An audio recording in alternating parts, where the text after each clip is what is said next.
Hello everyone. आज हम पढ़ेंगे पियाजे की थ्योरी की कॉग्निटिव डेवलपमेंट की फर्स्ट स्टेज डिटेल में।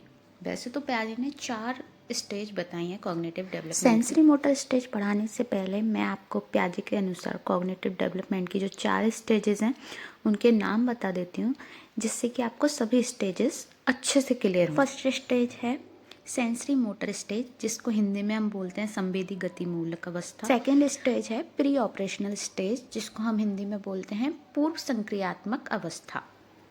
थर्ड स्टेज है कॉन्क्रीट ऑपरेशनल स्टेज, जिसको हम हिंदी में बोलते हैं ठोस संक्रियात्मक अवस्था।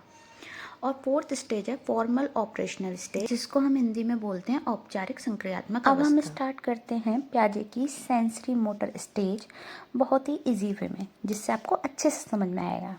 तो चलिए स्टार्ट करते हैं। अगर आपने 2 साल तक के छोटे बच्चे को देखा हो तो आपने नोटिस किया होगा कि वो कैसे रेंग कर अपने खिलौने तक पहुंच जाता है, या फिर अपने रैटल को हिलाकर उसकी आवाज़ सुनकर कैसे वो खुश हो जाता है। ये सब बातें देखने में बहुत ही छोटी छोटी लगती हैं, लेकिन रियल में ये ही बच्चे के दिमाग के विकास का सबसे पहला कदम होता है। इसी प्रोसेस को पियाजे की सेंसरी मोटर स्टेज कहते हैं, जिसमें बच्चा अपने सेंसेस और मूवमेंट के जरिए सीखता है। जैसे रैटल हिला रहा है बच्चा, तो उसके सेंसेस उस टाइम पर एक्टिव हैं। जैसे रैटल हिलाया तो वो खुश हो रहा है, तो वो सुनकर खुश हो रहा है। जैसे बच्चा रैटल हिला रहा है, उसको पता है कि मैं इसको हिलाऊंगा और फिर आवाज़ आएगी।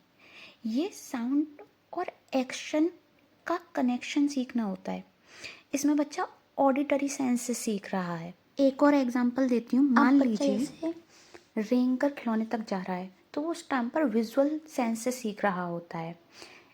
जैसे बच्चा खिलौना देखता है, उसकी पोजीशन, डिस्टेंस और डायरेक्शन को समझता है, फिर उस तक रेंग कर पहुंचने की कोशिश करता है। इसमें विजन प्लस मोटर कोऑर्डिनेशन दोनों यूज़ होते हैं, पर लर्निंग का बेस विजुअल सेंस होता है।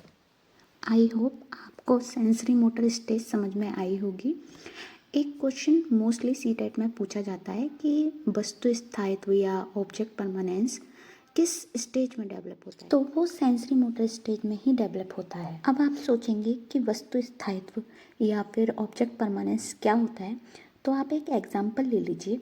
आप एक रैटल को पिलो के नीचे छुपा दो। छोटा बच्चा जो कि 6 मंथ के आसपास का है सोचेगा कि ये रैटल गायब हो गया है। थोड़ा बड़ा बच्चा जो कि 8 या 12 मंथ का हो तो पिलो उठा के रैटल ढूंढेगा, क्योंकि उसे समझ आ गया है कि रैटल अभी भी है, बस दिख नहीं रहा है। तो यही होता है ऑब्जेक्ट परमानेंस मंथ के अकॉर्डिंग धीरे धीरे डेवलप होता है। जैसे कि अगर कोई बच्चा 4 मंथ का है तो बेबी सोचता है चीज़ गायब है, वाकई गायब है, ऑब्जेक्ट परमानेंस नहीं होता उस टाइम पे। फिर 4 से 8 मंथ का होगा तो वो थोड़ा इंटरेस्ट दिखाता है, पर एक्टिवली नहीं ढूंढता है। फिर 8 से 12 मंथ का होगा तो बेबी छुपी हुई चीज़ ढूंढने लगता है। ऑब्जेक्ट परमानेंस डेवलप हो रही होती है उस टाइम पर। फिर 12 से 18 मंथ का होता है तो ज़्यादा एडवांस सर्चिंग करता है। फिर 18 से 24 मंथ में ऑब्जेक्ट परमानेंस फुली डेवलप हो जाता है। सेंसरी मोटर स्टेज के एंड तक ऑब्जेक्ट परमानेंस पूरी तरह डेवलप हो जाता है। जितना भी डिस्कस किया, आई होप आपको ऑब्जेक्ट परमानेंस समझ में आ गया होगा। जैसे रैटल छुपा दो तो भी होता है, बस दिखाई नहीं देता। बस वैसे ही अगर आपने सब्सक्राइब नहीं किया तो मेरे नेक्स्ट वीडियोस आपके यूट्यूब में एग्जिस्ट तो करेंगे, पर आपको दिखाई नहीं देंगे। इसलिए मेरे चैनल को सब्सक्राइब करें, वीडियो को लाइक शेयर करें। Thank you.